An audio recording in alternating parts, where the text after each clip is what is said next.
80 शब्द प्रति मिनट की गति से न्यूज़पेपर डिक्टेशन स्टार्ट होगा 5 सेकंड के बाद।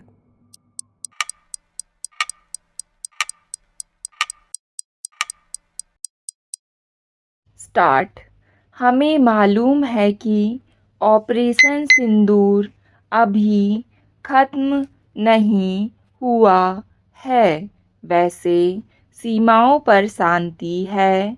दुश्मनी सीमाओं से हटकर क्रिकेट के क्षेत्र में शुरू हो गई है। दुनिया की चौथी सबसे बड़ी अर्थव्यवस्था, तीसरी सबसे बड़ी सेना और सबसे विशाल आबादी वाले देश ने आतंकवाद के खिलाफ जो जंग शुरू की थी, उसका फैसला अब इस बात से किया जा रहा है कि वह पाकिस्तान के साथ क्रिकेट खेले कि ना खेले। यह कॉलम ना तो क्रिकेट के बारे में है, ना खेलों के बारे में, और ना ही भारत पाक रिश्ते के बारे में। वास्तव में यह हमारे भारी पाखंड की ओर ध्यान दिलाने की एक विनम्र कोशिश है। मैं आपको टोक्यो के विशाल नेशनल स्टेडियम लेकर चलता हूँ, जहाँ विश्व एथलेटिक चैंपियनशिप की भाला फेंक प्रतियोगिता में पहुँचे 12 खिलाड़ियों में इस उपमहादेश के 4 एथलीटों, 2 भारतीय, एक पाकिस्तानी और एक श्रीलंकाई के बीच पहला ऐतिहासिक मुकाबला हो रहा है। उस दिन जब भाले फेंके जा रहे थे, तब सोशल मीडिया पर क्या कुछ चल रहा था, उस सब पर अगर आपने ध्यान दिया होगा तो पाया होगा कि भारत के नीरज चोपड़ा और सचिन यादव पाकिस्तान के अरशद नदीम से मुकाबला कर रहे थे, लेकिन इस पर कोई गुस्सा नहीं जाहिर किया जा रहा था। यह हमें कुछ सोचने का मसला देता है। ओलंपिक खेल 1896 में एथेंस में शुरू हुए थे। तब से 130 साल बीत चुके हैं, लेकिन 2 अरब या दुनिया की 1/4 आबादी वाला हमारा उपमहादेश केवल 3 व्यक्तिगत ओलंपिक गोल्ड मेडल जीत पाया है। इन 3 खिलाड़ियों में से भी 2 हैं नीरज चोपड़ा और अरशद नदीम, जो पिछले दिनों टोक्यो में फाइनल में पहुंचे थे। सबसे पहले तो आपने उम्मीद की होगी कि इन खेलों में लोगों ने काफ़ी दिलचस्पी ली होगी, लेकिन ऐसा कुछ भी नहीं था। उन्माद केवल इसको लेकर था कि भारत को पाकिस्तान के साथ खेलना चाहिए या नहीं। मैंने पाकिस्तानी मीडिया और सार्वजनिक बहसों पर भी नज़र डाली। उनके लिए तो उनका ओलंपिक गोल्ड मेडलिस्ट और वर्ल्ड रिकॉर्ड होल्डर अपने सबसे बड़े भारतीय प्रतिद्वंदी से भिड़ने जा रहा था, लेकिन उनमें कोई खास खलबली नहीं थी। दरअसल उनका उन्माद केवल क्रिकेट को लेकर उभरता है। मैं कहूँगा कि एक तरह से यह भी अच्छा है कि पहलगाम कांड के शिकार जबकि अभी भी शोकग्रस्त हैं, तब राहत की बात है कि इंटरनेट और टीवी चैनलों वाली भीड़ सेना के जेसीओ नीरज चोपड़ा को पाकिस्तानी खिलाड़ी से मुकाबला करने पर परेशान नहीं कर रही थी।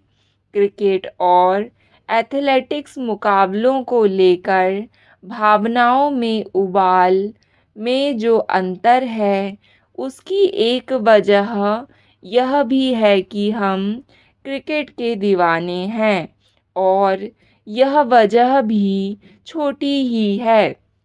बाकी वजह या मुख्य मकसद तो सोशल मीडिया पर प्रतिक्रियाओं को उकसाने का शगल है, जिसे एंगेजमेंट फार्मिंग कहा जाता है।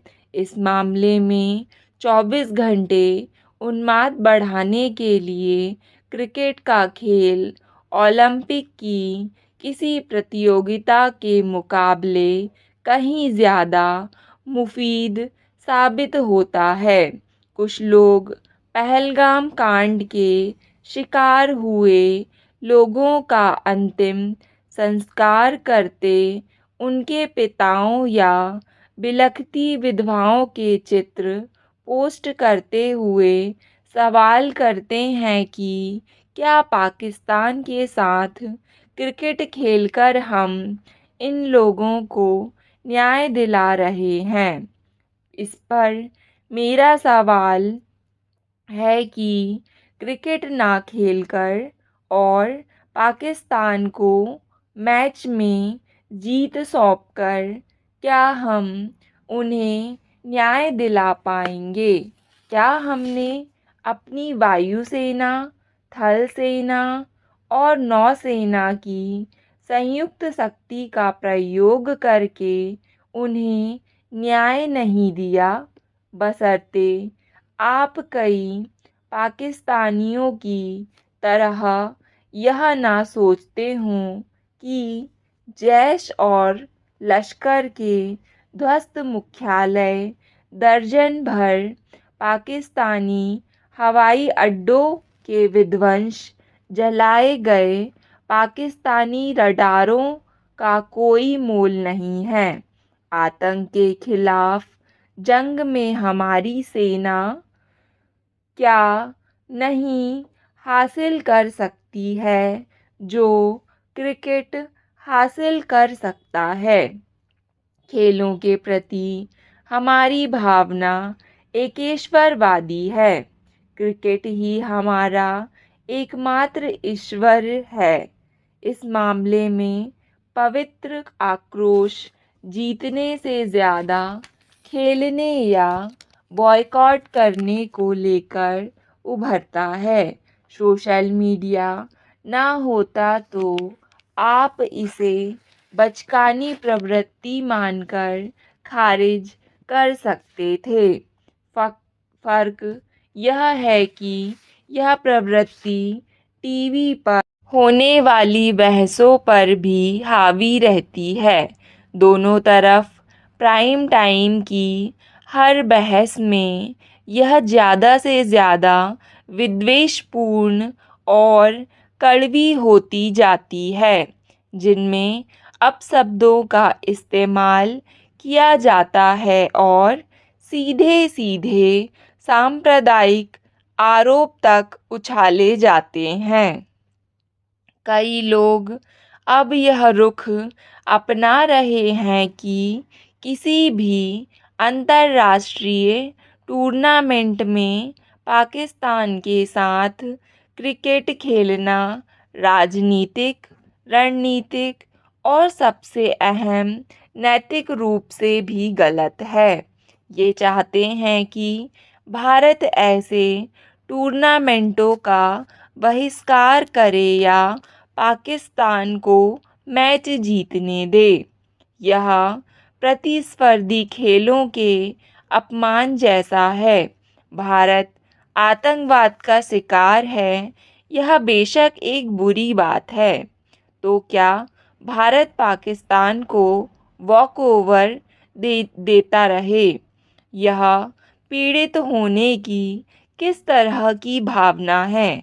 इसका मतलब यह होगा कि पिछले 20 वर्षों में किसी भी खेल में जो पाकिस्तान भारत के साथ 10 मुकाबलों में से केवल एक मुकाबला जीत सकता है, उसे अब बिना खेले जीत मिलेगी।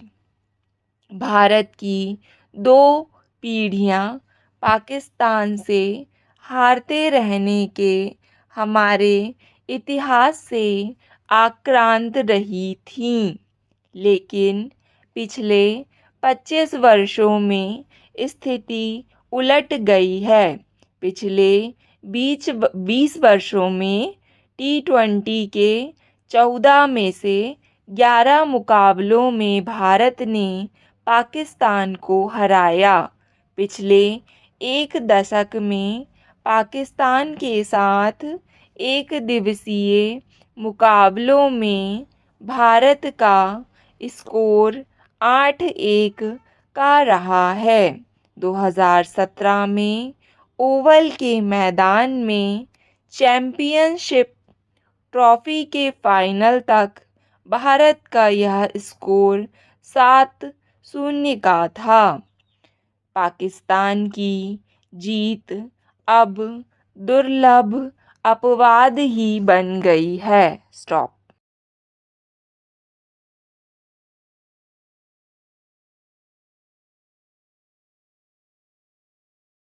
डिक्टेशन पसंद आए तो वीडियो को लाइक तथा चैनल को सब्सक्राइब ज़रूर करें। धन्यवाद।